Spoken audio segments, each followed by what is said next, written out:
Are you ready? Ready. All right, let's go. Kevin here, top 100 financial advisor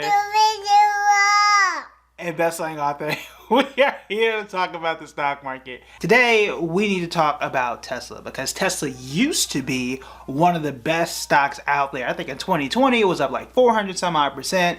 But for the last, I would say 5, almost 6 years, one of the best tech stocks to add in your portfolio if you want to consider it tech, but one of the best stocks, period. That absolutely changed in 2022 when we saw a 65% drop in a single year. And there were a few reasons as to why that was the case. But honestly, when you look at the company, it's not that bad. And this is a question that we need to ask.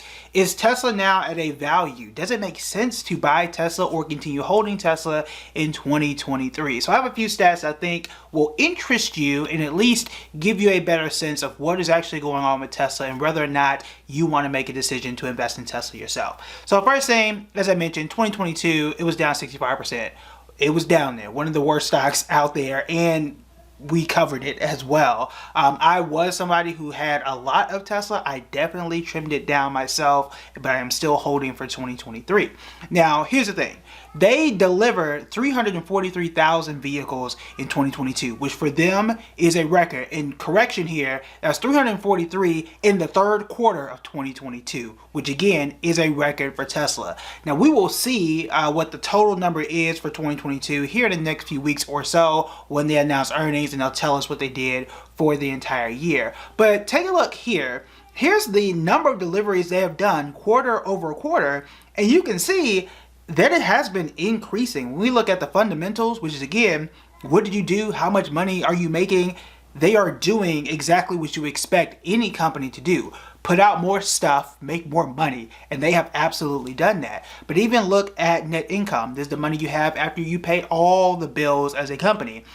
That is also on the upswing. Now, Tesla was famously unprofitable for a number of years. Remember, they were, I don't know if they went public or started in 2010, but in either case, from about 2010 to about 2020 to 2021, they had never made a profit. Never made a profit for close to 11 years, and now they flipped the switch and they're becoming a lot more profitable, and you can see a trend here. So think about it. You're delivering more cars, you're more profitable than you've ever been, and things are moving in the right direction. But even get this, the environment that we are in today in 2023, and even more so in 2022 as well, we're in an environment we're used to electric cars. We are expecting electric cars. California passed a law where they're not going to manufacture or sell any new gas-powered vehicles in the next few years.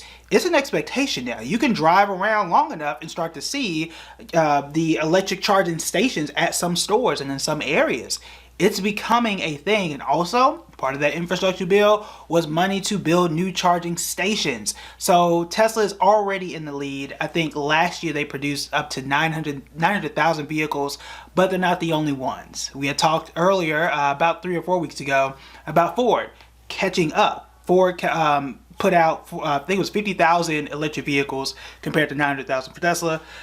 So, Tesla's obviously in the lead, but competition is starting to creep in, whether it's Ford, GM, Hyundai, and then any of the other brands. I'm not sure how long they're going to stay in the lead, but I'm willing to say it's going to be at least 5 years, at least. But in either case, these are all the things going in the right direction for Tesla. You put out more vehicles than you ever have. You have a higher net income, and you're continuously being profitable. Why is the stock down 65%, and what can we expect in 2023? Well, I think the obvious thing needs to be said. Part of it is because of who is at the top. Elon Musk, who is one of the most famous people in the world, and obviously, at least he was, one of the richest men in the world. In fact, he actually set a record for the first person to ever lose $200 billion, which is crazy to even have and to lose and still be in the top 5 richest people in the world. That's crazy. That is a whole lot of money. But in either case, he has been selling off billions of dollars worth of Tesla all of 2022, primarily, actually it started in 2021, but did all of this to buy Twitter and to fund some other things that he's been trying to do. That's one reason why the stock is down. And because it is considered a tech company and tech stocks were just out of favor in 2022, that was something that continued and could continue into 2023. But I am here to tell you the fundamentals are still there. So, with all that being said, what should we know about 2023? There are a few things, okay? And we're going to do, if we haven't done it already, because I don't know what order these videos are going to come out in, depends on what the news cycle is. But what we do know is that we expect unemployment to tick up just a bit. Okay, the Federal Reserve has said it, Barclays Bank has said it, and a few, Morgan Stanley and others have also mentioned this, but unemployment is about 3.7%. It's expected to be up by close to 5% by the end of the year. We know tech employees have been laid off at a higher rate than what we are used to. We talked about Facebook laying off a good chunk of their staff, Twitter most famously, and we'll come back to that as well. All of these things could serve to hurt Tesla. Also, with interest rates going up, that's less money to borrow. Most people borrow money to buy cars. Tesla sells cars. That could be an issue as well. But that was also the problem in 2022, and they still put out more vehicles than they normally do, and continue to set records over and over, including starting a plant in Germany, and also they had a plant in China that had some supply chain issues. So we will see.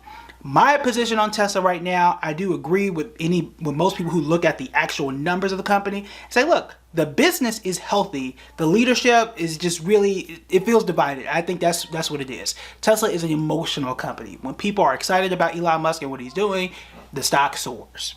When people are, when they feel that he is distracted, which I think has been the case with him buying Tesla and tweeting out all types of things, I am also concerned. I think that is something that is hurting the stock. It's really on him. Now, he did mention, and this was a few weeks ago back in 2022, that he was going to step down as CEO of Twitter. He's looking for someone to become the new CEO so he can focus on other things, allegedly. We'll see when and if that actually happens. But I think that's what it comes down to. Is Elon Musk going to be focused, and are investors going to have more confidence in him, or are they not going to do that, or is he going to continue to be a distraction to hurt the company? Personally, I still own, at this point, maybe $500 or $600 in Tesla. That's it. And that was a trim from like the $2,000 or so I had in Tesla. I just trimmed it down. And I don't want my portfolio to be at risk of one person and one tweet. And this has always been the case. I've been consistent about how I felt about Elon and Tesla for years now, not just in 2022. So that's what it really comes down to, because nothing about the business is wrong.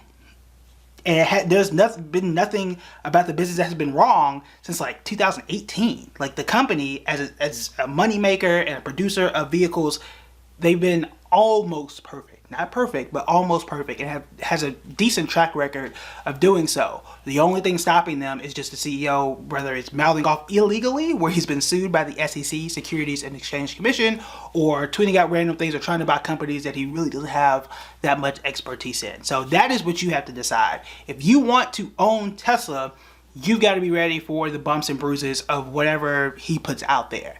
That's really it, because the business in and of itself is fine.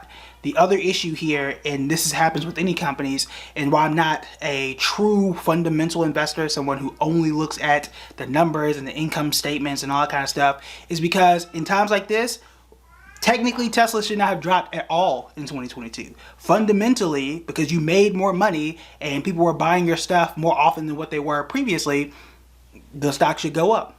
But it didn't. That's because the stock market doesn't always go by fundamentals. So we will see what happens. For me, again, it's a hold. I'm not buying anymore. I'm not dollar cost averaging into it. I'm just holding a little bit that I have, and I'll see what happens.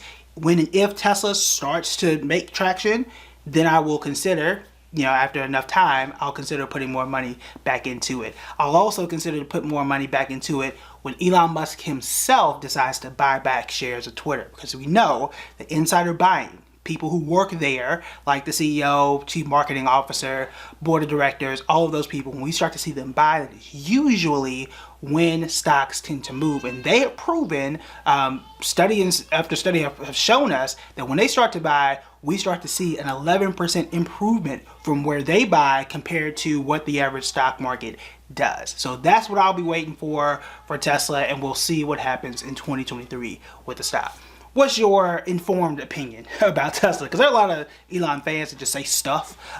From people who actually, read, what are your thoughts on Tesla? Is it something you are still buying, holding? Did you sell it off last year? Let me know what your thoughts are in the comments. And that is it for today's video. Make sure that you join the members only, where we do deep dives into the stock market and answer questions that you may have. All right, that's it for me. Talk to you later. Bye.